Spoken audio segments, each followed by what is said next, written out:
Hey guys, welcome back to Gore Next Door with Lola Graves. And Vincent Lola. How are you? I'm good. How are you doing? Pretty good. Good. Yeah. Good to hear. Mm-hmm.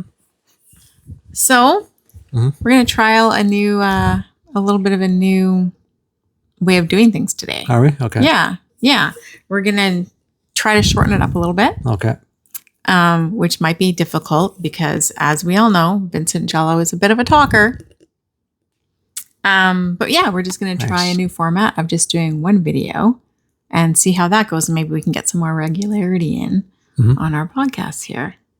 Okay. Sound good? Sure. Excellent. Anything you want to talk about? Not really. Nothing? No. Nothing? Just my hatred for the new format. But other than that, what? No, it sounds good. Yeah, no, it sounds good. Yeah. Let's go. Okay. So for our first pick for the new format, we thought we would discuss Prom Night, which is from 1980, and everything I ever heard about it was supposed to be a great movie. It's the best. Yeah, the best. Movie rules, man. Synopsis: there's a slasher on the loose on prom night. Yeah. Fixing to do some killing. Yeah. Roll it. What do you got to say? Not much. Like, I have a pretty big slasher VHS collection. And like Blu-rays and stuff. Do you? Yeah. Don't own that one. How come? Like, I think most people know this movie and think it's, I don't know if people actually think it's good. Because it's not. But it's, I think, like, everybody just knows, like, Halloween, you've got, like, whatever. But this movie always comes up, and I don't really understand it. It is a terrible, like, the very first 10 minutes, I like when the guy's making these phone calls and he's tapping the pencil and all this stuff. Very cool. Was that the first 10 minutes, or is the first 10 minutes when... Well, like, after that first... The precursor of... Yes. Oh, why said person is doing said things. You're right. So, after that. But, yeah. But after that, it just, I don't know, it never really had momentum, but it loses whatever it had going, I think, at that point, and just becomes terrible. Just in general, like, I really don't like this movie. And if I rewatched it so many times, and we rewatched it recently, I'm like, I'm just going to give it one more chance and just see. But it's like, I still haven't changed my mind. Like, this movie's bad. Yeah. I had it on my list for a very long time to watch. Like, I'm embarrassed I hadn't watched it sooner. Yep. And being a horror fan, but it's just one of those ones that was always on my list, and I was always like, I'll get to it one of these days. And it was on my list because of being on so many of the, you got to watch this horror movie, blah, blah, blah. Like, the top whatever lists of how is that on any list? Horror movies that you should be watching. Well, yeah. Like, how is that a thing? Like, I'm literally, I'm speechless. Like, I just kind of learned today that we're going to be talking about this. So I'm a little speechless because I think I even told you this movie's, so you've seen it, but you don't remember it or something. Well, at the time, right? Yeah. So I'm like, this movie sucks. And I wrote some notes on it, and I had to refresh my brain about what I was writing my notes on. But my notes basically said, boring, nothing happens, boring. Maybe last 10 minutes, people die. Dumb. That's my notes. Yeah. Did not like. Like, this movie makes Iced look like an Academy Award winner. I mean, Iced is still pretty terrible. The last 20 minutes kills. That's it. I mean, same with this one.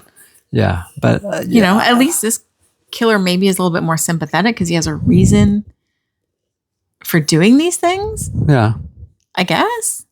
Well, the guy in Ice did too. What was the guy in I don't remember, but it was something to do with his girlfriend and, like, a real estate deal, and stuff goes wrong. Oh. Next thing you're out killing people on the slopes. Shit happens. Oh yeah, I guess. But no, this movie, and like what's her face is in it, and it's just the best. And Jamie Lee Curtis. Yeah, her. I love her. Yeah. Like, I'm a big Jamie Lee Curtis fan. I think she's fantastic, and she was good in this. But it just was boring. Like, a whole lot of nothing happened, and then some people died. And do you remember how people died on this? Really? No, I mean, this guy died in a van. I remember that. I remember that as a kid watching that. I was like, but for some reason I thought that he gets his head chopped off, and I don't think he does. He gets stabbed by the guy in the van. Like, they're making out in the van or whatever. I kind of like that idea, like the old boogie van back in the 70s. You know cool. what I'm talking about. Cool. But no, I don't. I don't know. I'm speechless because I don't know. I just don't get it. The cover looks maybe kind of cool with that, like the face. Yeah, looks and good. the whole thing. It's just like, to me, okay. I would have you whip it out, but you don't have this one. Yeah. So no, I don't. But check it out. So if you want me to go into a big spiel here, like this Absolutely. movie, okay, it's, you see the thing, it's iconic. Like I think it's like what is that thing? Not Munchausen syndrome. That's totally something else. What are you talking about? The thing, like what's that guy? Oh, the Mandela effect. Yeah, that. Yeah. Mandela effect. Yeah. I think that's what's going on here. Because I feel Everybody like thinks that they should like it, so they have convinced themselves that they like it. Possibly. Okay. Because I think when you watch this movie, I mean, how can you think that it was good? Like, I don't get it. Like, email us, text us, do whatever the hell you want. Like, please do. Yeah. Because we're not going to get any response on this. podcast@gmail.com. Nobody's going to reply to this because everybody agrees this movie sucks. Yeah. Like, it's a whole, I wouldn't say I'd watch it over something else. Even as a horror movie, I think I'd rather watch a romantic comedy than watch this again. Yeah. So maybe people will, email us. But for me, like this movie is just, it's just not good. Yeah. Well, and that is precisely the reason that I wanted to talk about it, because everything I read was it was good, and then I watched it and I was like, this is not good. I don't understand it. It's overrated, and I think it's one of those things it's overrated. I think it's like way back when, like I don't know, but to me, like it's in the psyche of people as like a horror movie that you just remember. Like even young kids like probably see the poster or hear about Prom Night. Yeah. I don't know. Maybe it's got a cool title. I was convinced I'd seen it for a long time. I think because of seeing the poster so much and seeing the cover so much and reading all the shit about it, of everybody saying how wonderful it is. Yeah. It's a big letdown. And so I feel like that Mandela effect or something's going on. Yeah. Because it was never good. Even as a kid, I remember watching it thinking it's not good. And rewatching it again, it's not good. But it's always in the top list of, like, who put it in there? I don't know. But it's kind of like, if you like horror movies, you have to watch it and you have to like it. Exactly. But you don't. Yeah. I mean, horror movies they're a strange beast as it is, right? Like, okay, sure. People like them for different reasons. They're not necessarily always the best production. They're not necessarily the best acting. They're not necessarily the best anything. Sometimes they are. Agreed. Sometimes they're not. But sometimes you're watching it for the best of the worst. Exactly. There's a lot of, because that's fun. That's what it is. I'm just looking around here. This was not even fun. I mean, probably the best part about it was maybe like the music, because it was kind of groovy. Yeah, it was. Well, and that's the thing too. The movie felt like a 70s movie. I don't know. I think it was like 1980 or something. One of the little trivia things that I found out, which I thought was interesting, was they filmed the whole thing with real disco music. Disco, because it was a very 70s feeling movie. Even though it came out in 1980. I thought it was 80. Yeah. It felt very disco-y. So they filmed the whole music using real disco movie, and then whoopsie, couldn't afford to pay for all the disco music that they recorded the movie with. So they tasked Paul Zaza with rewriting all the disco songs to be similar enough that they weren't going to get sued, like similar enough that it would work, but different enough they wouldn't get sued. And they had basically like 5 days to write all the music on it, which is actually not bad. That's interesting. For all the music. Because like that's something we can't talk about. Like that guy, he's great. He's scored like The Brain and a bunch of other Canadian. This is a Canadian movie too. Another Canadian slasher. Oh. I mean, it was the Canadian film in Canada. Maybe it was like an American production. I can't remember, but it's filmed in Toronto, I think, right? Yeah. But like he's a Canadian. Was it him and Carl Zitterer? In the trivia part. That's all. We watched something recently. There were both of them, but yeah, just classic scores he does for these movies, and so that movie was pretty great for him to write these disco tracks in 5 days. Like I was like, wow, I didn't even realize till I saw the credits that it was him. I'm like, oh, this is pretty cool. Yeah. And literally, it was like they dropped a bomb on him. It was like, hey, dude, can you please rewrite all this music, because oops, we can't afford the real thing. Yeah. So that's wild. Do us a solid and write this stuff in 5 days. I mean, pretty impressive, because the music definitely played a part in it. And the dancing scenes were kind of the funner scenes, because at least something was happening. Yeah. I mean, it's that was Lee Curtis can dance. It was good. Mm-hmm. I mean, that was the only so bad it's good part of that whole thing. If you had to pick something, those scenes were kind of hilarious. Oh yeah, the very what is that? John Travolta movie? Saturday Night Fever? Mm-hmm, it was very Saturday Night Fever. Oh, absolutely. Ish when it came to that.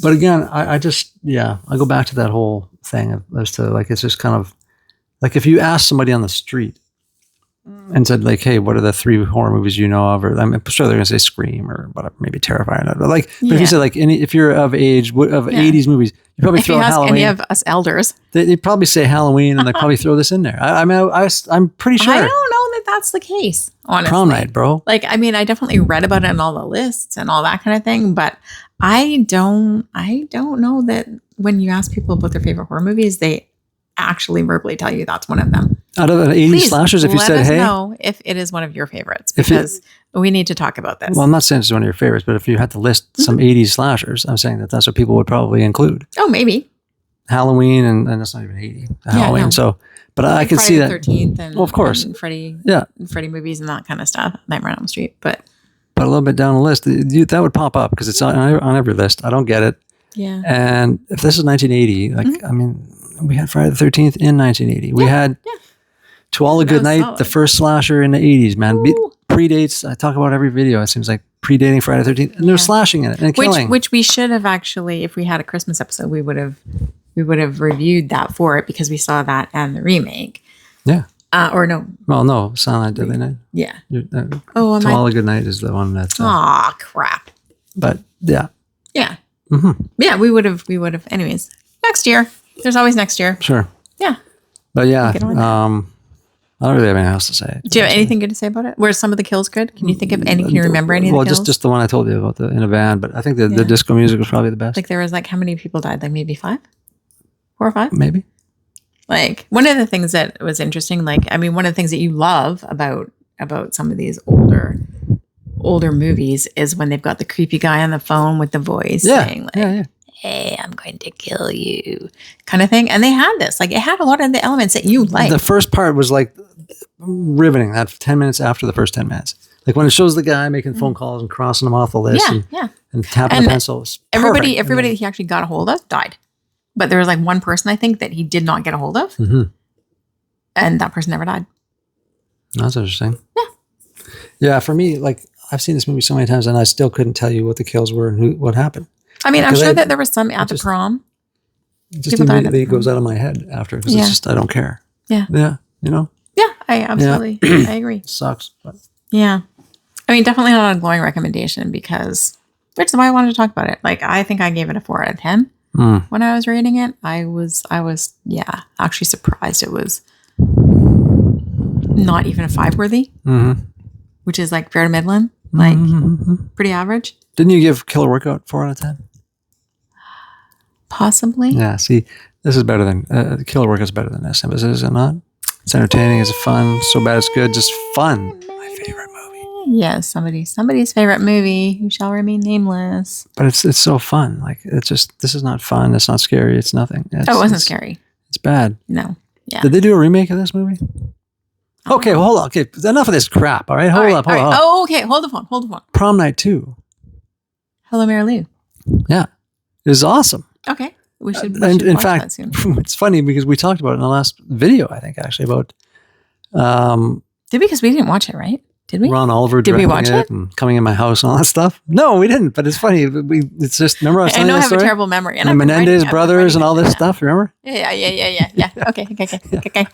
Yeah, Ron Oliver, Menendez, Prom Night 2. Hey, awesome.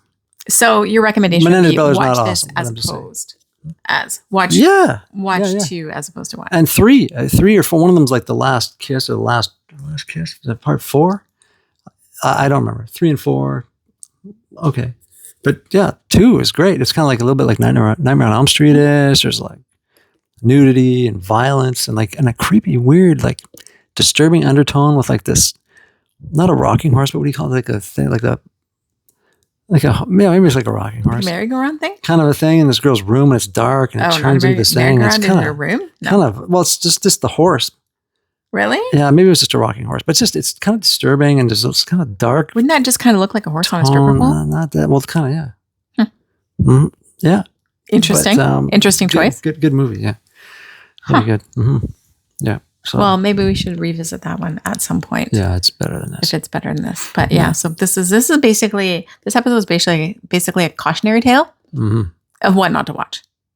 Yeah, I think that might be the title of the episode. There you go. Oh, there you go. Cautionary tale, ... Yeah. What not to watch. Mm-hmm. Yeah. Okay. Yeah. Well, that's good. Can I go now? Yeah. No. Yeah. What? No. I mean, what else we got? I mean, that's pretty much, that sums that up, I guess. Yeah. I mean, that's kind of just what I wanted to talk about was just that one. Well, that's Just to kind good. of knock it off the list and get it out of my brain because it's so forgettable. And I've forgotten most of it already, even though we just watched it recently in the past couple of weeks. I forgot everything because it was just so forgettable. Yeah. Yeah. Do not recommend. Like, there's some terrible ones that just aren't fun to watch, that are like not the kind of movies you want to get together with your buddies and drink Mountain Dew and eat pizza and stuff, But there are movies like that they're bad, but they're fun. Yeah. But this is a bad one, and there's a couple others come to mind. Maybe we'll do that in the next episode. But some that are just like, they're just stupid. Like, I don't know, like who greenlights this? Like, who sits there and goes, wow, Friday the 13th is coming out, or maybe we just saw it a couple weeks ago in the theater or whatever. We're going to release our movie now, whatever. Like, they're all in the same year. How would you watch any of these other flicks and go, I think we got something here? Well, I bet you the reason why this one got greenlit is because Jamie Lee Curtis is in it. But at some point, somebody's watching. I think she got cast late in it, though, mind you. Okay. But she was fresh off of Halloween, so she has some star power. That's probably why it got made. Oh, okay. But at some point, isn't somebody watching these dailies going, guys, what are we doing here? There's nothing happening. Oh, that pencil gag was good. Okay, cool. Look at this guy crossing off things. Okay, that's 10 minutes. Now what?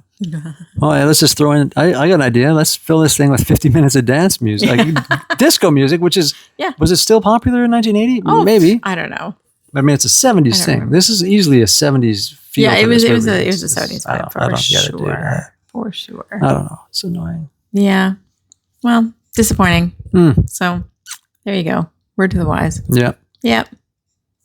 So I don't know. Should we tag on another little section of the studio here? Yeah, I think we could. I think we've got a little section that we will share in a bit.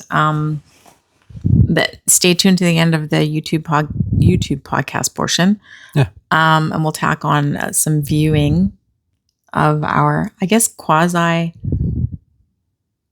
creepy mask lounge area. Sure. Vibe wall thing. I don't know, dude.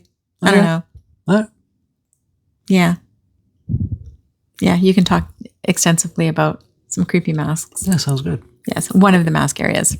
Yes. All right. Yeah, we can do that. So for those of you that are watching on YouTube, stay tuned. For those of you that are listening, you might want to head over to our YouTube if you are at all interested in seeing what the Splatterhouse Podcast Studio, home to Gore Next Door, what that podcast studio area actually looks like, because we've been continuously working quite hard at making it kind of cool, giving it a cool vibe. Mm-hmm. Yeah. Sounds great. Great. All right, guys. Awesome. We'll talk to you next week. Thank you, Lola Graves, and we will talk to you guys next week. Sounds good. Stay spooky. You've been listening to Gore Next Door with Vincent Giallo and Lola Graves. Follow us on Instagram and TikTok for updates and behind-the-scenes posts. New episodes are available on YouTube or wherever you find your podcasts. Hello, friends. Welcome back to part 2 of our series of the behind-the-scenes look at the Splatterhouse, which is a Gore Next Door's podcast space. Today, we are going to talk about some of our favorite creepy old masks, like old school Halloween masks that Vincent has collected over the years. Yeah, well, first up, we got this cool Circus Freak sign. We just put that up recently, right? Well, I guess we put up a lot of this stuff recently. We did. And as you can see, that this actually continues from above the carnival space that we showed you the last episode. Yay. Whoop, whoop. But yeah, no, just some ones that I've had kicking around. Circus Freak sign, just put that up. So here we've got like a devil mask, the creepy clown mask. These are all kind of replicas of the ones that I'm sure you wore as a child, right? Oh, the replicas? I thought that they were vintagey, but they're modeled they're modeled after the vintage mask. Yeah. Okay, understand. Yeah, like that Frankenstein one. Like if you go up back and look online, vintage whatever Ben Cooper mask, you'll see these ones. And who's Ben Cooper again? Ben Cooper was like, put out those plastic, those plastic costumes with these masks. You buy them like in a little. Oh, the flammable 70s, 1970s Yeah, versions? yeah. I've got a couple. I've got a Nice. clown one, which I think I've showed you. Yeah. And then this one's called the baseball fan. It's like a guy eating a hot dog, holding a baseball bat on the shirt. And then like on the actual costume, which is like, it's called the sports fan. It's weird. I don't know. But Ben Cooper, yeah. The Frankenstein one definitely it's super iconic. And the clown one. For sure. To the left. The clown one is super iconic. And the Frankenstein one is, they definitely, well, the werewolf one too, actually.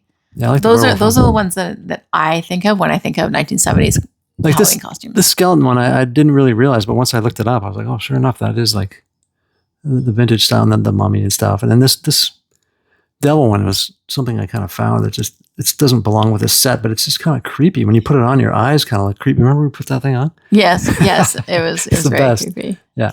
Yeah. So, and then down here we've got, this is, I guess, kind of more of the centerpiece, I suppose. Yes. Our Splatterhouse Spookeasy Bar and Lounge sign. Yes. Which you found. I mean, we had it custom with the Splatterhouse. Had it custom completed, Yeah. but it really fits because this whole space actually has a very loungy vibe. Yes. At some point we will show you the whole thing, but at this moment in time, we're just going to show you pieces as we put things together. Mm-hmm. But it goes along with the whole loungy vibe that we have going on. Yeah. These masks here, I absolutely freaking love. They're so good. They are so freaky and so, Yeah. I don't even know how to describe them. I love them. Where'd you get them? Tell me more. Walmart. Shut up. Yep. Recently?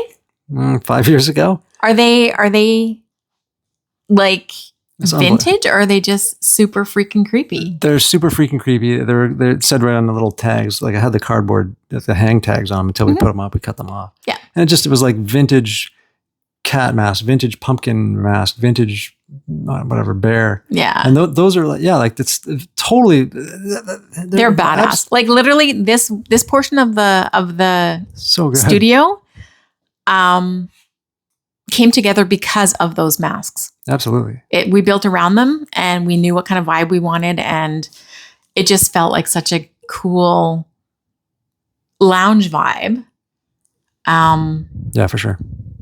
But like a creepy ass lounge vibe, like spooky and dark and ooh, Yeah, those were amazing. When I found those, I was like, oh my goodness, love them.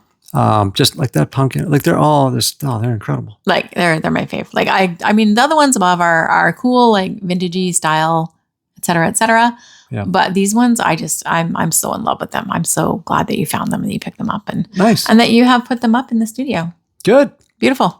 Well, I guess that about wraps this section up. So hopefully you guys tune in next week. We'll have some more exciting things to tell you. And stay tuned at the end of that video too for the next step of the podcast studio here. We can kind of show you guys a little bit more. Yeah, if we actually get finished it. We are still very much a work in progress. So absolutely, we have areas that we can show you, some that we might want to hide and wait till later, and some that we are actively working on, which the actively working on portion is the most exciting portion right now. Absolutely. So all right. Stay tuned. Stay tuned, guys. All right. Thanks for joining us, and we'll talk to you guys next week. Take care. Stay spooky.